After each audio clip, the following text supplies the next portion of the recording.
Ovocné sady sa dlho považovali za vidiecké alebo historické. Ale v dnešných mestách sa znovu objavujú nielen ako zdroje potravy, ale aj ako klimatické nástroje, kultúrne priestory a systémy biodiverzity. V tomto videu skúmame, čo sady skutočne ponúkajú pre mestskú udržateľnosť a prečo sa oplatí ich chrániť.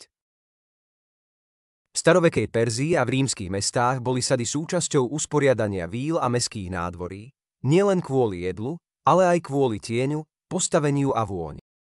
Islamské záhrady v mestách ako Kórdoba a Samarkand zmiešali ovocné stromy, ako sú figovníky, granátové jablko a dule, s vodnými kanálmi, aby vytvorili chladivú mikroklímu. Stredoveké európske mestá mali kláštorné sady, ovocné stromy pripojené ku kostolom, nemocniciam alebo kláštorom na liečenie a zásobovanie komunitou potravinami.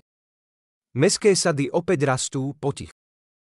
Od roku 2023 existuje v mestách Spojeného kráľovstva viac ako 3000 verejných sadov, mnohé na rekultivovanej pôde alebo v parkoch. V Berlíne existuje v rámci stratégie Jedlý Berlín viac ako 30 hektárov mestských sadov. Paríž v rokoch 2020 až 2023 vysadil viac ako 1000 ovocných stromov na verejných priestranstvách v rámci svojho Plan Canopé ako v Urban Canopy Plan.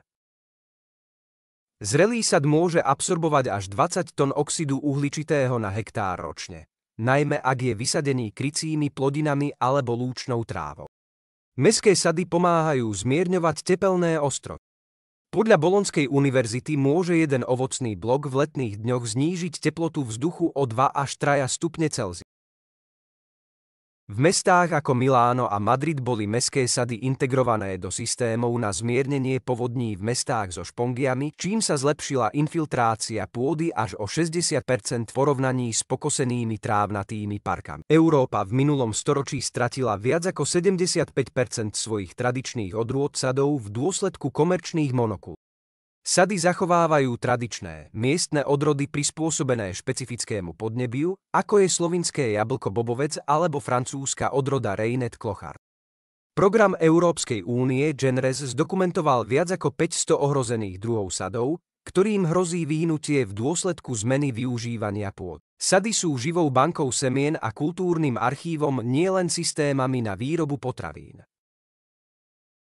Štúdia z roku 2022 v Holandsku zistila, že návšteva mestských sadov dvakrát mesačne bola spojená s 25% nižšou úrovňou stresu medzi staršími dospelými. V Bristole vo Veľkej Británii dobrovoľnícke projekty komunitných sadov zaznamenali 60% nárast vnímanej pôdy a 40% súdržnosti komunity medzi účastníkmi. Ukázalo sa, že pamäť založená na čuchu aktivuje dlhodobú pamäť v kontexte starostlivosti o demenciu, čo vyvoláva záujem o terapeutické ovocné priestory.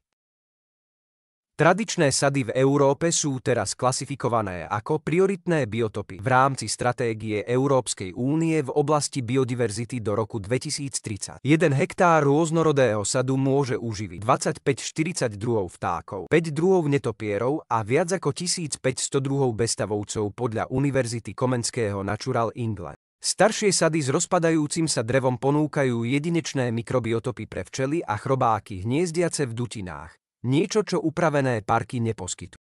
Len málo miest klasifikuje sady ako infraštruktúru, takže často nie sú chránené zákonmi o územnom plánovaní, aj keď poskytujú ekosystémové služby ako stromy a podporujú stratégie odolnosti, ochladzovanie, potravinová bezpečnosť. V Európskej únii len 11 zo 100 veľkých miest uvádza mestské sady alebo systémy jedlých stromov vo svojich formálnych plánoch opatrení v oblasti klímy alebo územného využitia. Prečo chránime pouličné stromy a mokrade, ale nie sady?